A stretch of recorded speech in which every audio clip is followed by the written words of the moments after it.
Neat paper leak పై సుప్రీంకోర్టులో విచారణ జరుగుతోంది. నీట్ లీక్ వ్యవహారంపై కేంద్రానికి సుప్రీం కీలక ఆదేశాలు జారీ చేసింది. అఫిడవిట్ దాఖలు చేయాలని తెలిపింది. నీట్ కేసులో బాధ్యులైన వారిని వెంటనే గుర్తించాలని ఆదేశించింది. అంతకుముందు నేషనల్ టెస్టింగ్ ఏజెన్సీ ఎన్టీఏను రద్దు చేయాలని పిటిషనర్లు కోరారు. లీక్ వ్యవహారంపై సీబీఐ దర్యాప్తు చేపట్టాలని అన్నారు.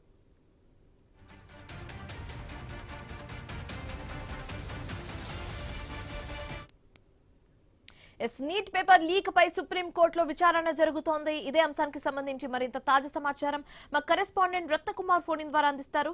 రత్నకుమార్, నీట్ లీక్ వ్యవహారంపై కేంద్రానికి సుప్రీం కీలక ఆదేశాలు జారీ చేసినట్లుగా తెలుస్తుంది. సంబంధించి డీటెయిల్స్ ఏంటి? శివాని, నీటు పేపర్ లీక్ అంశం ఇప్పుడు సుప్రీం కు చేరింది. సుప్రీంకోర్టు కొన్ని కీలక ఆదేశాలను జారీ చేసింది. నీట్ లీక్ వ్యవహారం పైన కేంద్రానికి కొన్ని ఆదేశాలను జారీ చేస్తూ ముఖ్యంగా ఇందులో ఒక అఫిడవిట్ ను దాఖలు చేయాలంటూ కూడా తెలియజేసింది.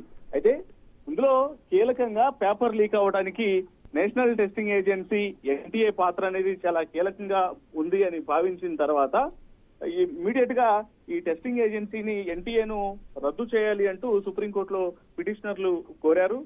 అలాగే దీనిపైన సిబిఐ దర్యాప్తు అనేది జరగాలంటూ కూడా కోర్టులో పిటిషన్ దాఖలు చేయడం జరిగింది. ఇక ప్రస్తుతం ఈ వ్యవహారానికి సంబంధించి కూడా సుప్రీంకోర్టు కేంద్రానికి కొన్ని కీలక ఆదేశాలను జారీ చేస్తూ అఫిడవిట్ ను దాఖలు చేయాలి అని తెలియజేసింది. అలాగే ఈ కేసులో బాధ్యులైనటువంటి వ్యక్తులను గుర్తించి ఇమ్మీడియట్ గా వారిని అదుపులోకి తీసుకోవాలనేటువంటి విషయాన్ని కేంద్రానికి తెలియజేసింది. మొత్తానికి సుప్రీం కోర్టు లీకు వ్యవహారం అనేది కొంత సంచలనాత్మకంగా మారిన నేపథ్యంలోనే ప్రస్తుతం ఇటు కేంద్రం ఎటువంటి చర్యలు తీసుకోబోతోంది, మరి నేషనల్ టెస్టింగ్ ఏజెన్సీకి సంబంధించి అందులో ఉన్నటువంటి ఎవరైతే బాధ్యులు ఉన్నారో ఈ పేపర్ లీక్ అవడానికి ఏ రకంగా అదుపులోకి తీసుకోబోతున్నారు అనేది కొంత వేచి చూడాల్సినటువంటి అవసరం ఉంటుంది. ఇప్పటికే సుప్రీం ఇటు కేంద్రం కూడా తెలియజేసింది.